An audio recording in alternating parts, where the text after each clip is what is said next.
Hi, I'm Robert Romanis, aka Mike Damone, and I am watching the 80s life, and you should watch it too. How's that?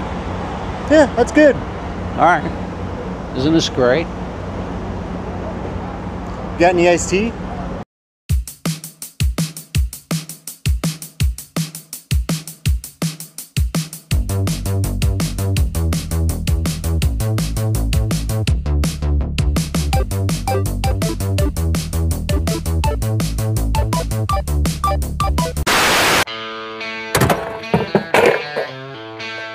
If you love 80s movies, then you gotta love teen comedies. And of course, the king of the 80s high school teen comedies is John Hughes.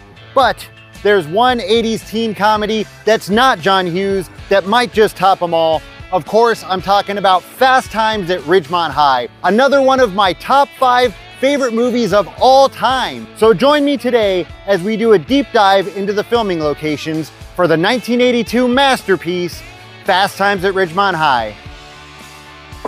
Let's go see what we can find.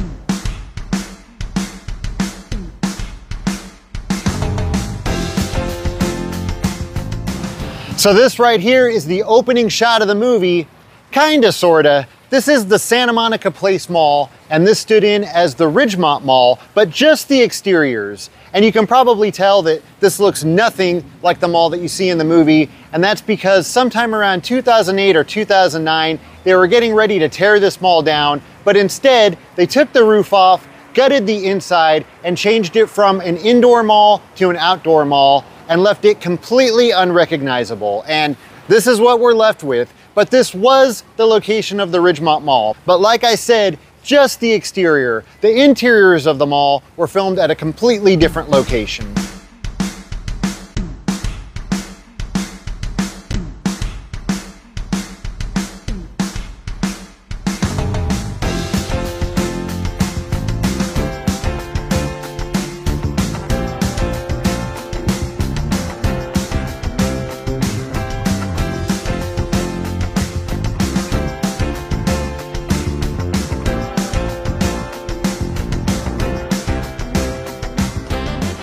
So the interiors of the Ridgemont Mall were filmed right here at the Sherman Oaks Galleria. And as you can already tell, this looks nothing like what you see in the movie. That's because sometime in the late 90s, they demolished the original Sherman Oaks Galleria that I knew and loved and replaced it with this, which is another outdoor shopping center. But it was here on this piece of property at the original Sherman Oaks Galleria where the Ridgemont Mall was. Right up there on the 3rd floor would have been the movie theater that Mark Ratner worked at. The very same movie theater where I saw Wayne's World 2. Right across the way would have been the food court where Perry's Pizza was located, where Stacy and Linda worked. Now, I never did eat at Perry's Pizza, but there's another food place that you can see in the movie called Mexican Dan's. And I was lucky enough to have a burrito or two for Mexican Dan's, which was located here at the Galleria right up until the very end. And if memory serves, if I'm remembering the layout of the mall correctly, this would have been the center of the Galleria, and right over here would have been that staircase that Linda and Stacy come walking down. So, the Sherman Oaks Galleria that we see in Fast Times at Ridgemont High and so many other awesome movies is unfortunately gone forever, but it was located right here on this piece of property.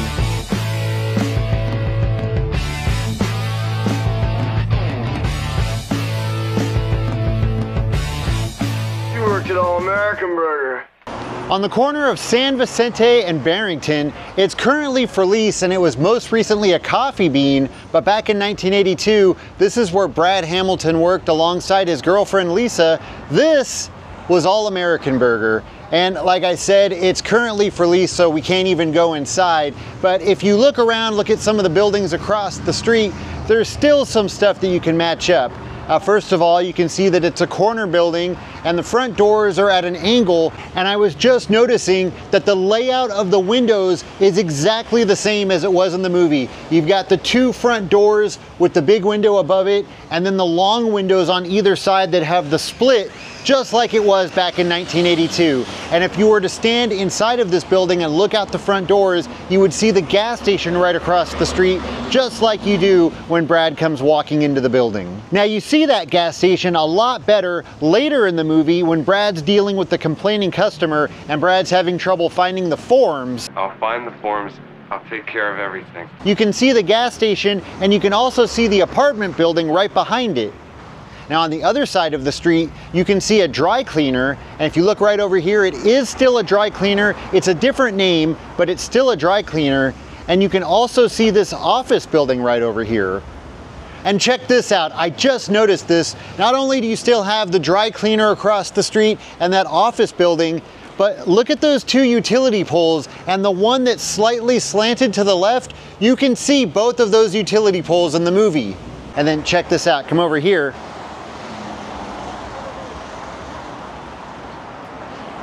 These would have been the windows. It actually would have been right about here. This is where that famous sign was. No shirt, no shoes, no dives. And then these windows on the side of the building, these are the windows that you see when Brad is dealing with that unsatisfied customer. The customer would have been standing right here, and then in between him and Brad, you can see this pillar right here. This is the window that you can see behind Brad that said Season's Greetings. And then out this window across the street, you can see a Pioneer Chicken that no longer exists. So sadly, All American Burger no longer exists. Thankfully, there's still Captain Hook's Fish and Chips. Well, summer's over and it's the first day of school here at Ridgemont High, aka Van Nuys High School in the San Fernando Valley.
So Brad would have pulled into that driveway, come along this way, passing by that building, saying hello to a girl, and then he would have come over this way, and you would have seen this building behind him. He would have then pulled in and parked roughly right about here. You can see Spicoli's friend's van parked a few spaces over, and this all looks different. These bungalows weren't here, and these spaces were at an angle. So he would have been parked, again, roughly right about here, parked at an angle.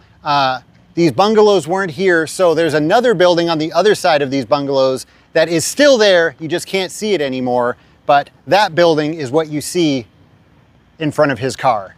Now, when Jefferson pulls into the parking lot, he would have come around this way, and he's basically driving right where these bungalows are. This parking lot used to be a lot bigger, but now they put these bungalows here, and it took up some of the parking lot. So we can't get the exact same shot, but that building right there, you can see that behind Jefferson as he's driving right along here. He then makes a left turn into a parking spot, parking probably roughly right behind these bungalows. We're here. We see Spicoli and his friends come spilling out of their van, And behind them, there's some trees that you can see. Don't really know what they're called. They kind of look like Christmas trees. And if you look right over here, this appears to be the last remaining one in this area.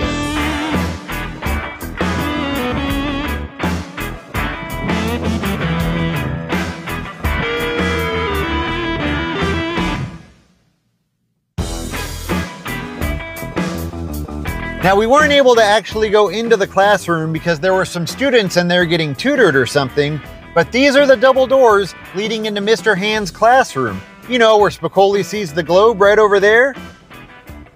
You can just barely see it, but right over here is another door that leads into this classroom. And if you remember, Mr. Hand comes through that door before locking the double doors. Now, this is the outdoor eating area at Van Nuys High School, and this is where Stacy and Linda were sitting talking about what had happened in Mr. Hand's classroom. You can see the tables have been changed, but it was roughly right here in this area where Stacy first notices the girl that looks like Pat Benatar.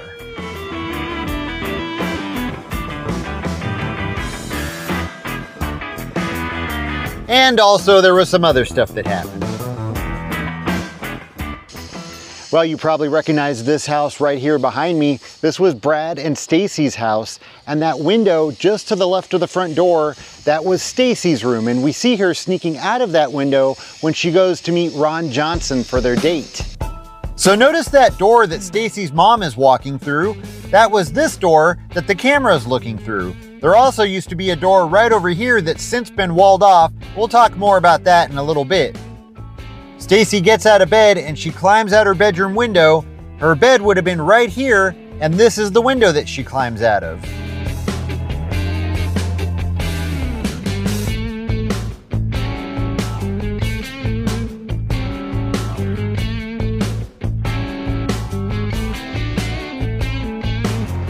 So Stacy sneaks out of her bedroom window and walks almost 10 miles to stand right here on the corner of Ventura Boulevard and Andesol Avenue. And as you can tell, this corner has changed a little bit. They've just recently added a traffic signal, but this is the building that she was standing in front of. Right over here is where it would have said Wasted Youth, and you can also see that door in the shot. Now, this building is currently a Jamba Juice, but at the time of filming it would have been a Winchell's Donuts, and I used to come to that Winchell's Donuts when I lived here in the valley. And so Stacy's standing right here, Ron Johnson pulls up, she gets in the car, and they round the corner onto Ventura Boulevard. And when they do, you can see a sign for Save on Drugs, which would have been just on the other side of this Jamba Juice. We see Ron Johnson's car coming down Van Nuys Boulevard, and you can see this building behind him, and you can also see a sign for the McDonald's. He then makes a left turn onto Galt Street, and then curves right onto Sherman Circle.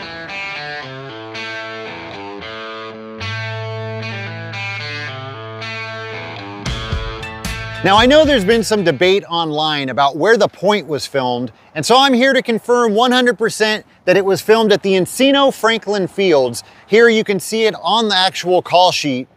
But I'm also here today to deliver a little bit of bad news about The Point. So sometime in the last few years, they started getting local private schools to sponsor the fields, and when that would happen, they would refurbish the field. Now, The Point was filmed at field number 4, which is this field right behind me, and it's been sponsored by Notre Dame High School, and the field has been refurbished, and you guessed it, they've gotten rid of The Point. They tore down the awning that was on top, they filled in the dugout and made it field level. But this is the parking lot where Ron Johnson would have parked his car. Ron and Stacy walk onto the field through this gate, they make an immediate right, and down into the dugout. I'm just glad that I got to visit this field maybe 5 or 6 years ago when it still looked like The Point, and I was able to go down there into the dugout and reenact a little bit of that scene with my wife. Warm tonight. Yeah, it's really warm. Why? Why did they have to get rid of The Point? That's a really nice jacket. Thanks. Thanks a lot.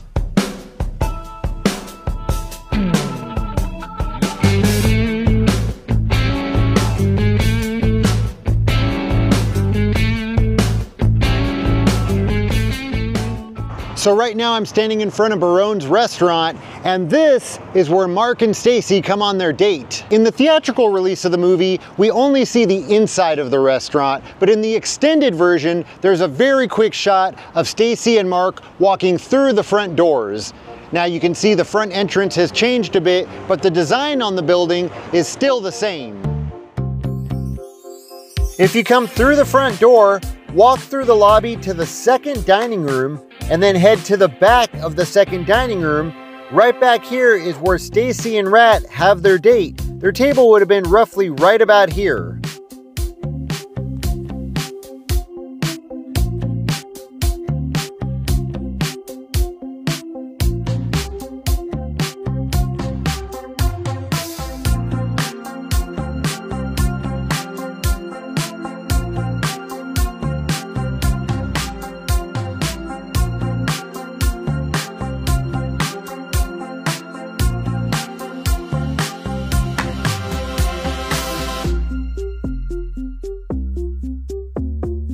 Once they leave the restaurant, they head back to the Hamilton residence. The camera starts looking at Stacy's neighbor's house and then ends up right here where Mark parks the car.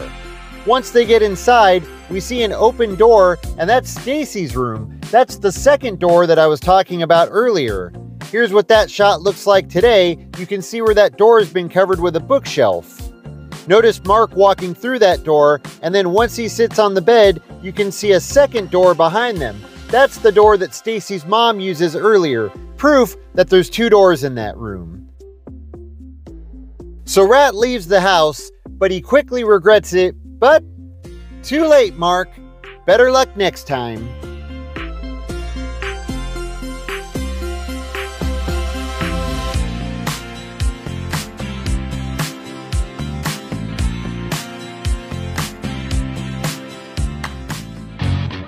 We see Spicoli driving down Van Nuys Boulevard in Jefferson's car with Jefferson's little brother. They're basically driving back and forth between Victory Boulevard and Van Owen.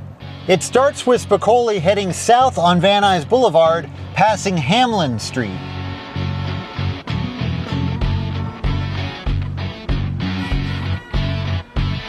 We then see him passing by these buildings, and we know it's right here because you can see them passing by the Honda dealership, and you can see the address 6650, which is this building right here.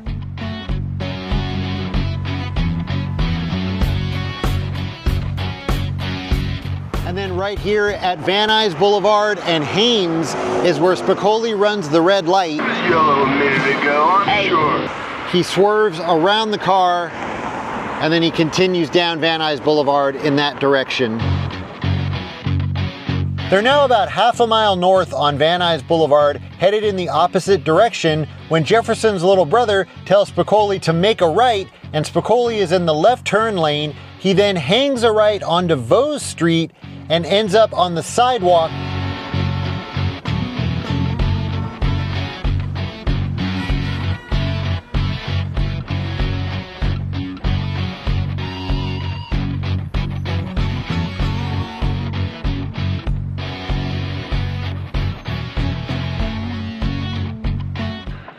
I can fix it.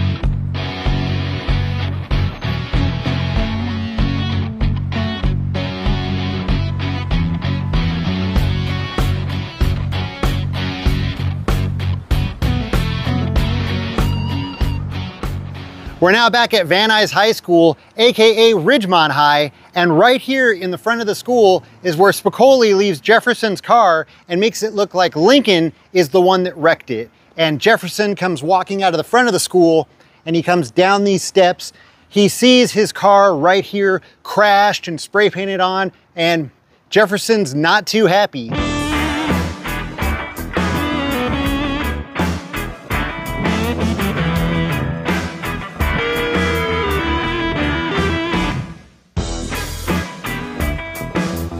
So if we head out to the football field at Van Nuys High School, you'll notice that announcer booth and those apartment buildings across the street look almost identical to how they did when the movie was filmed.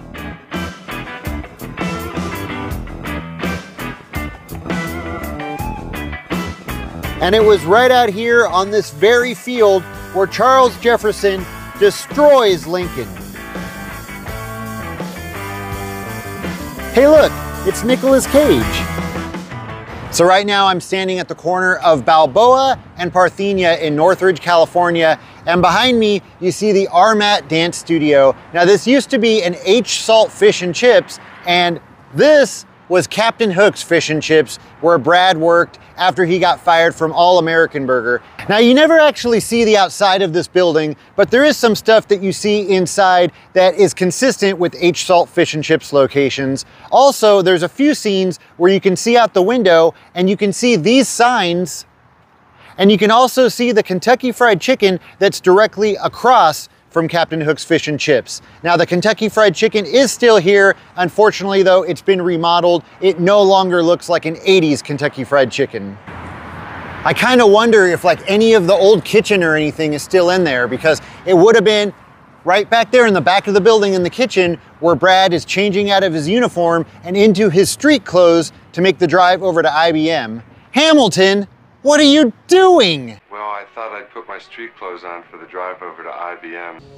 The infamous pool scene begins right here in front of the house. Damone's car would have been parked right here. You can see this very same tree. Of course, it's gotten a lot bigger, but same tree. Mark and Damone would have been standing right over here, kind of going over a little bit of strategy before they head to the backyard. They then walk up the driveway and they head up to that gate right there on the side of the house. And that's where they see Linda and Stacy laying out by the pool. And that famous pool is indeed still here in the backyard of the Hamilton residence.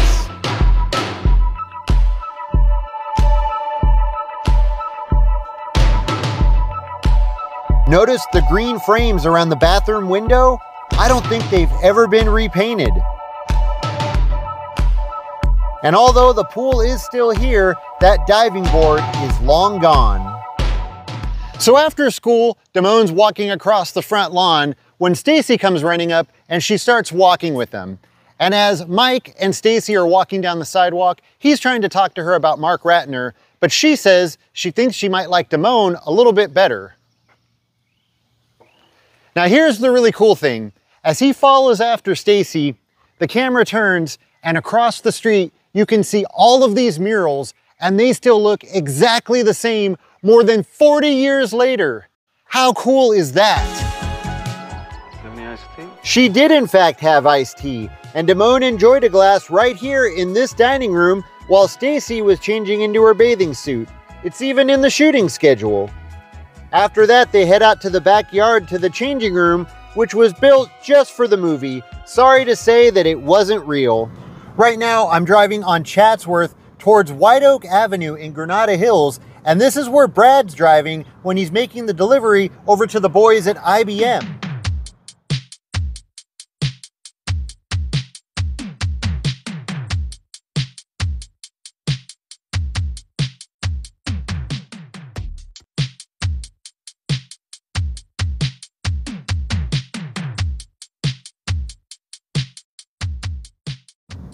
He comes to a stop right here at White Oak Avenue, and you can see this building across the street, which was a pharmacy at the time. And this is when Nancy Wilson from Heart pulls up in the Corvette, and Brad thinks that she's flirting with him.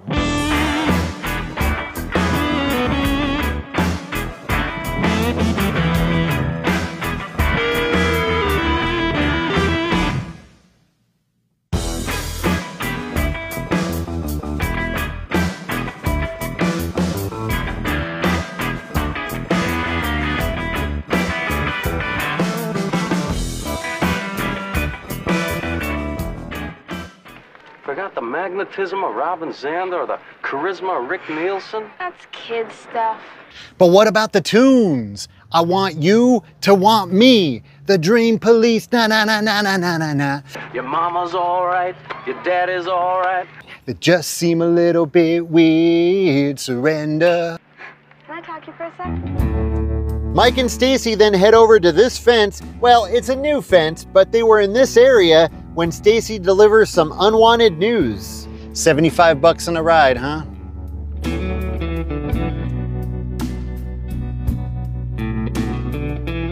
Stacy's waiting for Mike outside of her house, who's supposed to be giving her, well, 75 bucks on a ride, but he never shows up. She thinks she sees his car coming down the street, but it ends up being a car that just kinda looks like his.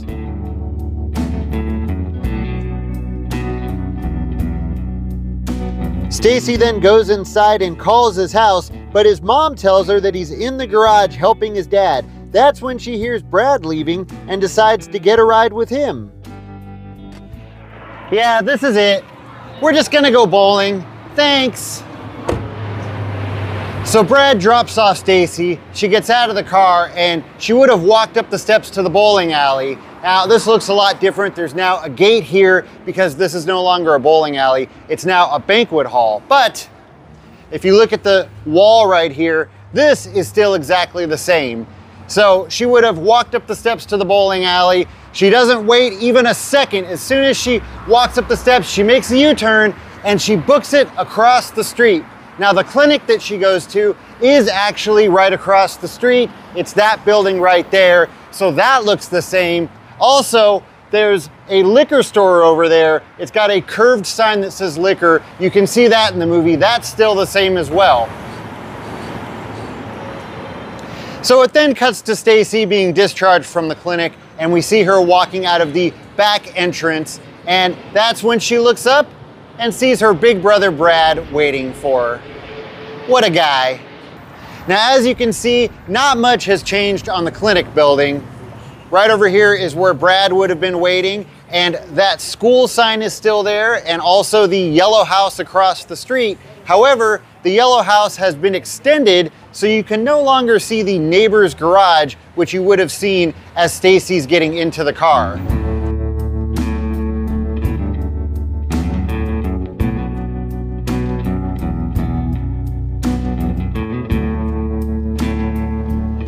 So this apartment right here behind me, this is where Damone lived. And we see this building not too long after he stands up Stacy. Damone comes walking out to go to school, and he comes out of his apartment, which would have been that one right there on the end, and he sees the bad word spray painted on the side of his car, which would have been parked somewhere right over here in this area. Now, when Stacy calls to talk to Damone, his mom tells her that he's out in the garage helping his dad. So what we've learned today is not only is Mike Damone a filthy liar, but so is his mom. Where's the garage, Mrs. Damone?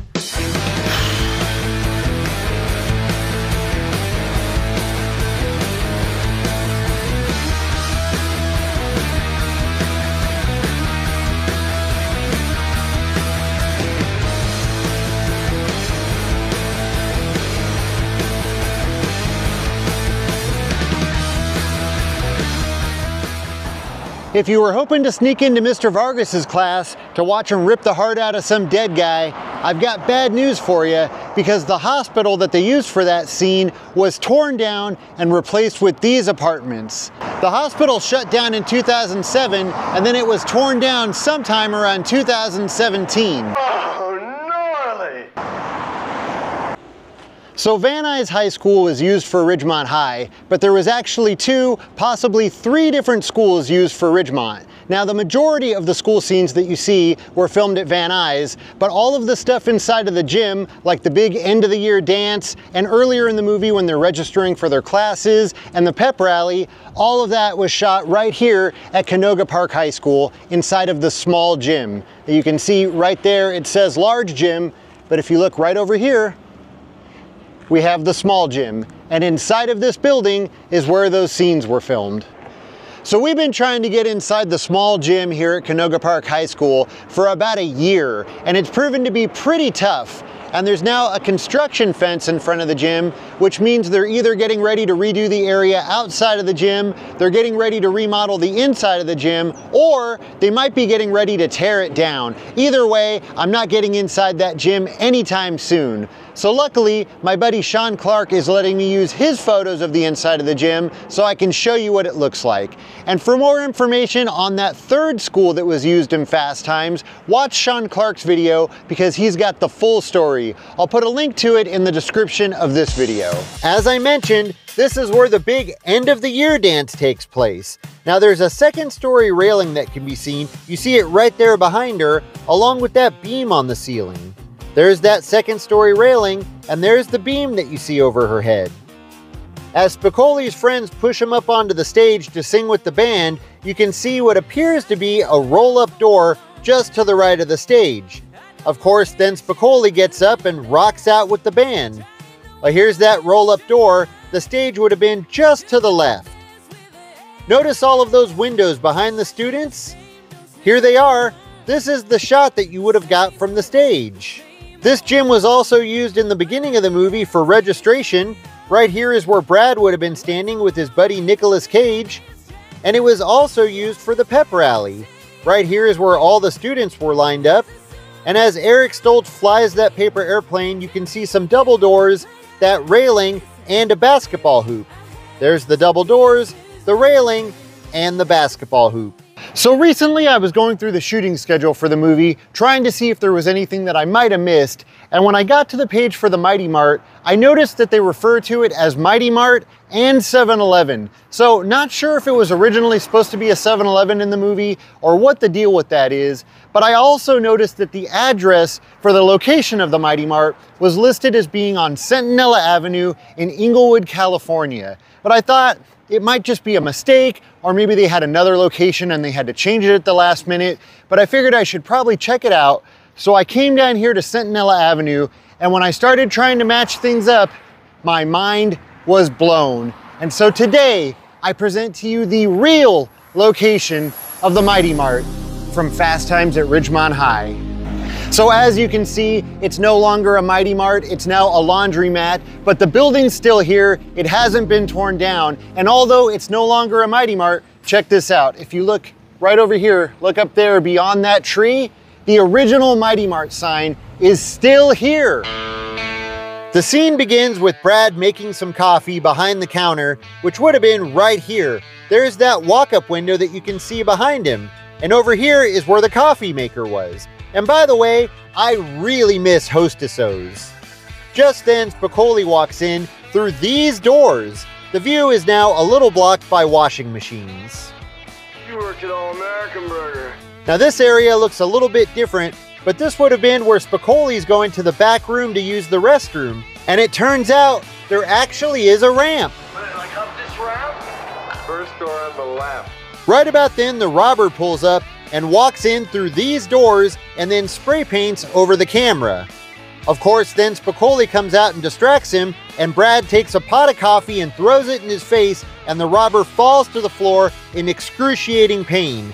Now this is roughly where the robber would have been laying on the floor. He would have been a little bit more to the right, but these dryers are now in the way. Now let's talk about those buildings across the street. We'll start with the one that you see as the getaway cars driving away. Here it is, a little square building with doors on either side and a window in the center. Looks just like it did in the movie. When the robber pulls up, across the street you can see an apartment building, and right next to it a building with a zigzag roof line. Here's that apartment building. It's now painted dark gray, and right next to it you've got the building with the zigzag roof line. Out the other window you can see another apartment building with staggered windows, and that would be this one. And speaking of that other window, I mentioned there's a walk-up window, and that is this window right here. Kinda hard to see with the bars, so I'll go ahead and outline it so you can see everything. During the closing credits, we get a shot of the outside of the Mighty Mart, and you can see that the parking lot slopes down on the right side along with the sidewalk, just like it does at this location. So there you have it, all the filming locations for Fast Times at Ridgemont High. We even got to see a never before seen location. Now I want to clear something up. I showed the hospital that Mr. Vargas takes his class to. Now that location was just used for the exteriors of the hospital. The interiors were filmed at another hospital in Inglewood that also has since been torn down, and that was located behind the clinic that Stacy goes to. Now I found that along with the real location of the Mighty Mart in an OG shooting schedule that was sent to me by the good folks over at Cameron Crowe's office, and I now keep that shooting schedule inside of this Trapper Keeper for safekeeping. Now I have to give a super huge thanks to Greg over at Vinyl Films for sending me this shooting schedule. He played a major role in us finding the real location of the Mighty Mart. I also just want to thank him for always supporting my channel. So thank you so much, Greg. I also want to say thank you to Cameron Crowe and to Robert Romanus for appearing in my video. And I want to thank all of you for watching. I'm now going to leave you with some behind the scenes photos, and I believe some of these have never been seen before. So enjoy. As always, thank you so much for watching, and I'll see you next time.